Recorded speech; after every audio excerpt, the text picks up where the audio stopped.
Harris usually lets me go. Ain't no need for 3 waitresses if there's just a handful of customers. Besides, the other girls can do it. Well, I'll go have me a beer in the bar and wait for you. You're wasting your time. Now, look, you know how Oh, what time is it?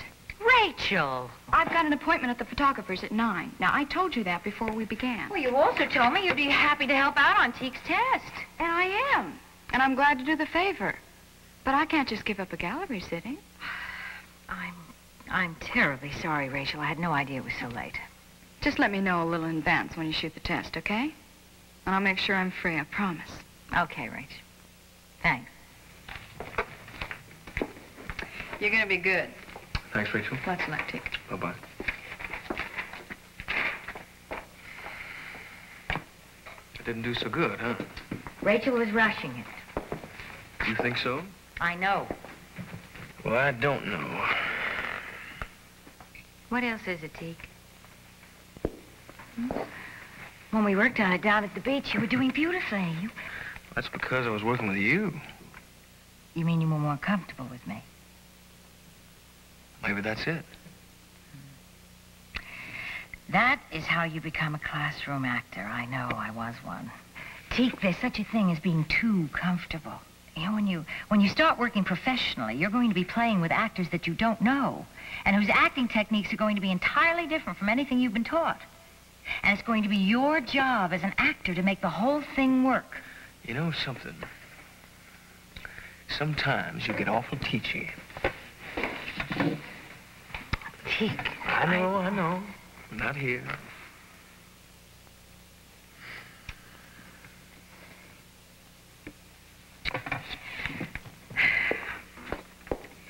Teek, you and Rachel are going to be very good together on film. Rachel's the right age for the part. And the right age for you. Oh, now you are not gonna start with that age stuff again, are you? Huh? Well? No. Huh?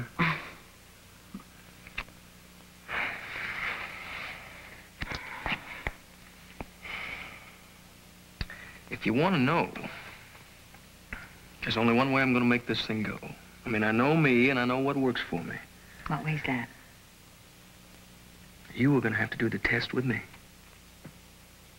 Cut, print. That's a wrap.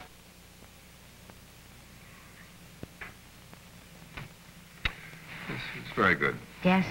Mr. Bracken, there's one more piece of film, sir. All right. All right, John. You wanted to show me some film? I wanted to show you some film. Yeah, I got a message from Mitch that said It was my idea. Test 4211, Teek Howe. Take 6. Teek Howe? Well, now, you knew I'd be here, didn't you? I didn't think about it. Well, it's the 4th rodeo on the circuit. It always has been, and always will be. No, I didn't think about it. Now, what time you get off work? About 9, 10? Oh. Mr. Harris usually lets me go when the dinner crowd slows down. I mean, You're testing with him?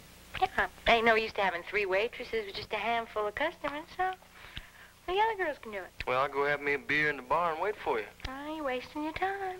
And you're wasting mine. Kill it. Oh, John, please, see it through.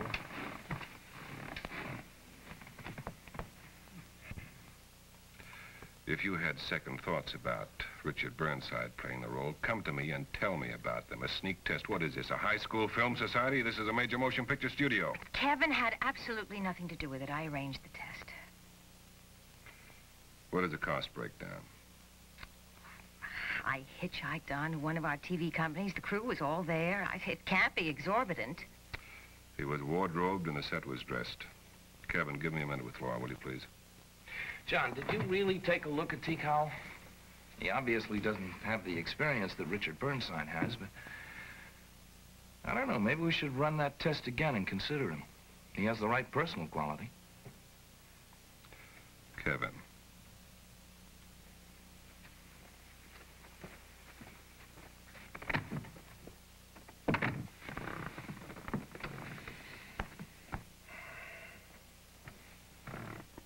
Well,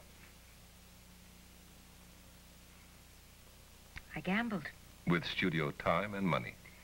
I gambled that you'd have a detached and professional reaction to an interesting young actor. You gambled after I had a memo sent around, which you initialed, stating no more tests, no exceptions. John, now, if you're concerned about studio protocol, please accept my apology. But you have to understand, I couldn't care less about executive orders and memos that are sent around and saying, please initial here after you've read. Just a minute now. I refuse to play the role of the insensitive tyrant wrapped up in a computerized world, and you are not very well cast as a rebellious artist. What we are talking about here are personal feelings. Your personal feelings, and the confusion in your mind about those personal feelings in your job. That's not fair. Isn't it? When you tell me you couldn't care less about executive orders, why are you pushing this young man? I'm pushing this young man because I think he's a very interesting young actor. And as far as anything else goes, I really don't think that's any of your business. It is my business when your private adventures warp your professional judgment. My professional judgment is not warped. I disagree. I see. Well, then, I don't think I can be of any further use to you.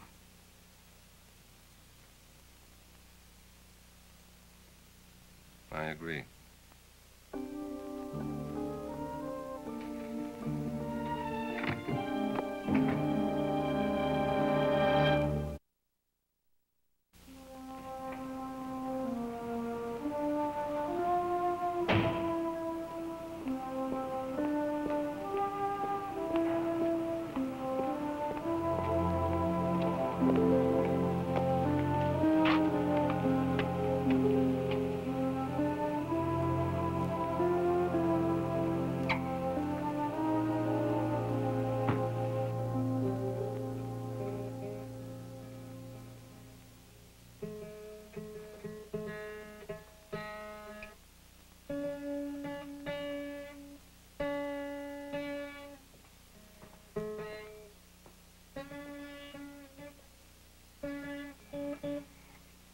Now, how long have you been standing there? I saw your test this afternoon, Teak. You've got a real ominous tone, lady. Well, the lack of working experience shows, but the natural quality is there, too. Was I good or bad? You were everything I thought you'd be. Promising. Well, that's good, ain't it? Yes.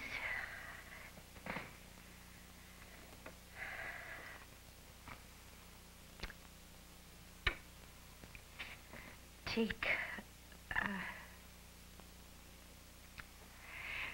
Teak, did you ever hear the name LaGuardia? Sure. That's an airport in New York.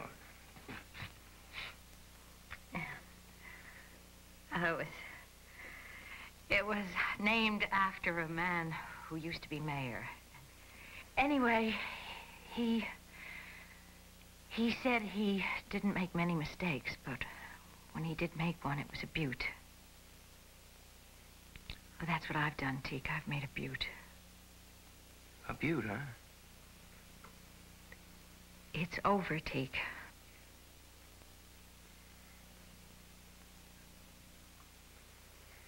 Well, I always knew you'd walk out on me. You're just plain scared, lady. You're plain scared of a man who acts like a man. Scared of saying to yourself, yes, sirree, I'm gonna pick me that one fella right there over all the others, and I'm gonna stay with him. Oh, please, Teak, let's not analyze each Found other. your cop-out right at the start, didn't you? You got a few years on me, and ain't that awful? Well, you took that argument and you put it right in your pocket, and you kept it till you needed it. For some reason, you needed it today. No, there aren't any reasons. You needed me Teak. for a Don't few days look or a few them. weeks, and then you didn't need me anymore? Oh, no. Then you just decided it was No. over, just like that. No talk, no discussion, just wham, it's over? But isn't it better this way? Sure it is, if it comes from me. Well, wouldn't it have come from you? In a little while?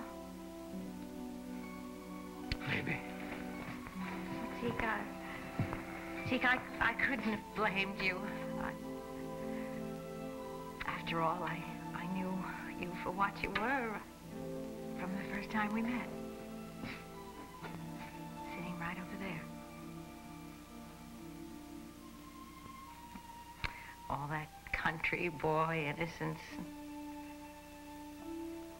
I knew and I didn't care. You're right. I ain't no country boy. I ain't been a country boy since the day I was born. But I learned real fast that it was a good part to play. I took advantage of you to get the movie career that I knew would take a lot longer on my own. But a funny thing happened while I was taking advantage. Oh, please. Don't say you started to feel something. Please. All right. I won't say it.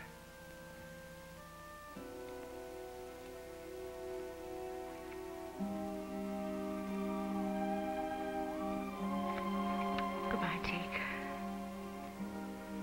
Good luck.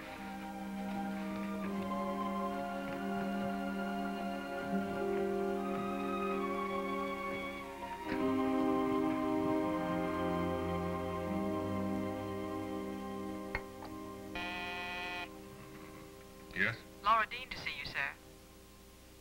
Have you finished typing that letter yet? Almost.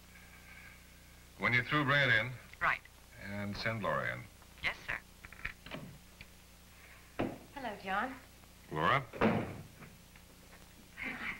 Cleaned out my office, so I came to say goodbye. Well, you do well, Laura. You're going to take a vacation, I suppose? I don't know. I don't have any plans. Well, I miss this place. The lion's den. Yes, we've had some pretty good arguments here, haven't we? And a couple of calm moments, too. Here it is, Mr. Bracken. Thank you, Aunt. I've addressed this to whom it may concern. Sit down, will you? I'll read it to you. When I'm finished, you can make suggestions or additions or say whatever you want, which I'm sure you will do anyway. Well, here goes. To whom it may concern, I doubt if anyone in the industry is not familiar with the name Laura Dean, but in the event that her work at Century Studios has escaped your attention, first, she has served as talent supervisor, recommending young actors and actresses, developing them and their talents until they could stand on their own. She has generally helped keep Century contemporary on both features and television. The following are a few of her, I've gone on here now to list about a dozen of your discoveries. Second, and most important, Miss Dean has functioned in a capacity without portfolio, serving me personally as an aide and advisor in matters of production as well as casting. In other words, the lady made her own job. If you will permit a personal note, I have often found myself walking down the corridor to her office to seek her advice. Please feel free to phone me or to write for any detailed information. Sincerely, John Bracken.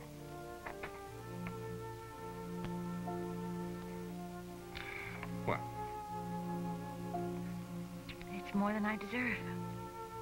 Well, I could cut it down a bit. If you sign it, I'll take it with me now.